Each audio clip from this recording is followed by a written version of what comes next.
Hello everyone and welcome back to another video. So today we're going to be looking at the Space Marine article dedicated to the Crusade narrative play that is going to be featured in the upcoming Space Marine Codex. Every codex is going to have something dedicated to the Crusade narrative play. That's just the way they're doing it now. For those of you who don't know what narrative Crusade is, it's just a way for you to play the game, but it means more when you build your army because units level up, characters can actually die and be killed off.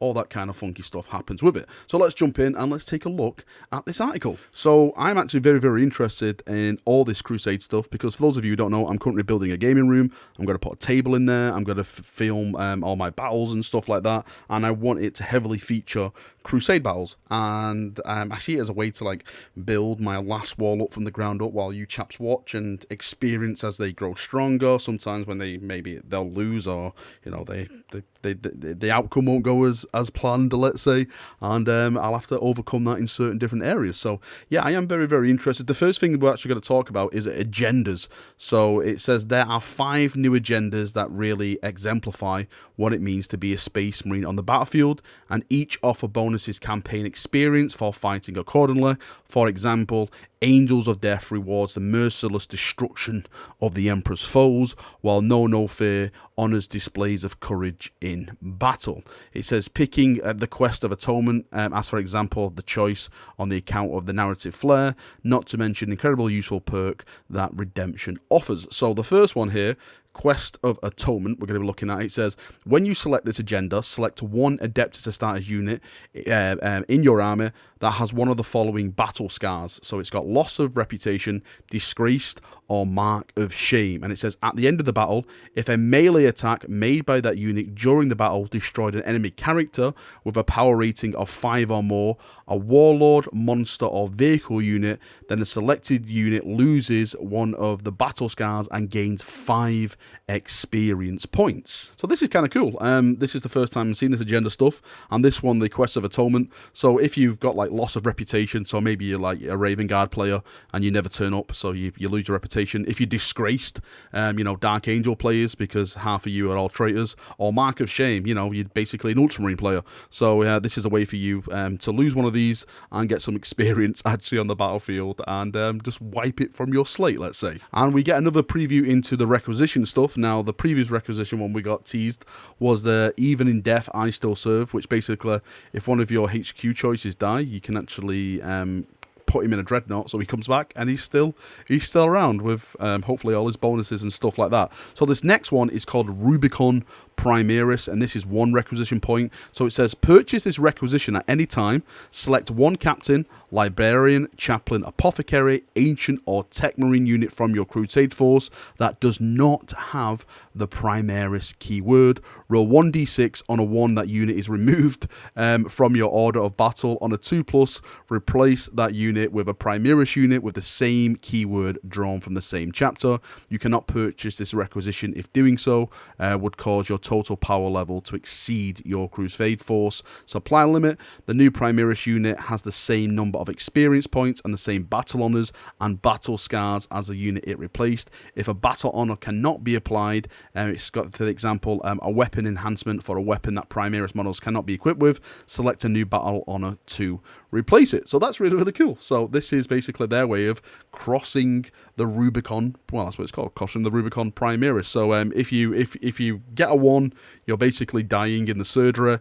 If you get a 2+, then hey, you are a brand new Primaris Marine, bigger, stronger, faster, more cooler than, the little squat Marines that you've just come from. I'm only kidding. I love squats and I love Firstborn Marines. Don't get your panties in a twist. So the next thing is battle traits. So it says there are so many wonderful thematic upgrades here that would easily dedicate an entire article to ranting and raving about. Instead, we want to limit ourselves to 2, starting with the most iconic. Terminator Honors. Okay, Terminator Honors. Select 1 model in this unit. If that unit is a unit champion, such as a Space Marine Sergeant, you must select that model. Add 1 to the attacks and leadership characteristics of that selected model. In addition, unless a selected model is a character, you also add 1 to selected model's wounds characteristic. So what does that? So I can add Terminator Honors to a Primaris Marine? Is that saying? It doesn't say anything. Technically, you can have Terminator Honors on a Primaris Marine, because narratively, you could have been a Firstborn Marine who served as a Terminator at one point, crossed the Rubicon Primaris, your armor no longer fits you, and now you wear, you know, the Mark 10 armor, or maybe Gravis armor, let's go that far, but you know, you've once wore the Terminator armor, so you still have access to wear the Battle Honors. So yeah, you know, maybe that's what they mean by that.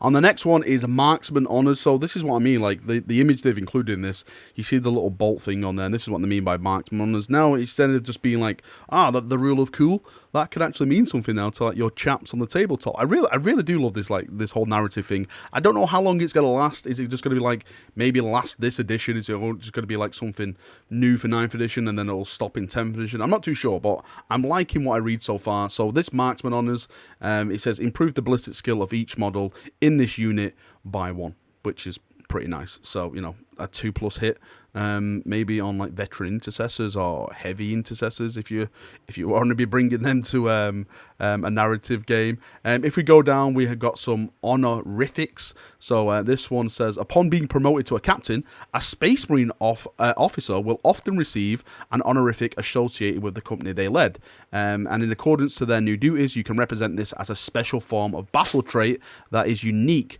to the Adeptus Astartes. For example, according to the Codex Astartes, the first captain serves as Master of the Keep, custodian of the chapter's fortress monastery. So there's what you have in the background, Master of the Keep. Once per battle, if this unit is on the battlefield, when you use an Adeptus Astartes battle tactic stratagem, page 102. I wish I had the page so I can flip to 102. That stratagem costs 0 command points, so it's basically a free stratagem if this unit is on the field. And the last one is Crusade relics. So this is all about the Paragon Blade. Ooh. So it says the Codex includes plenty of new Crusade relics for each category, Artificer, Antiquity, and Legendary relics, and even a relic of the Primarch. Cool, huh? Oh, give me Dawn's hand. However, the new one we're showing off today is an item with no doubt will be familiar to the fans of the Horus Heresy, Age of Darkness, a Paragon Blade. Here we go. The Horus Heresy is now. No, it's not. So Paragon Blade, it says a model with this Power Sword, Mastercrafted Power Sword Relic Blade, Xenos Phase Blade, or Executioner Relic Blade only. This relic replaces the model's Power Sword, Mastercrafted Power Sword, Relic Blade, Xenos Phase Blade, or Executioner Relic Blade, and has the following profile.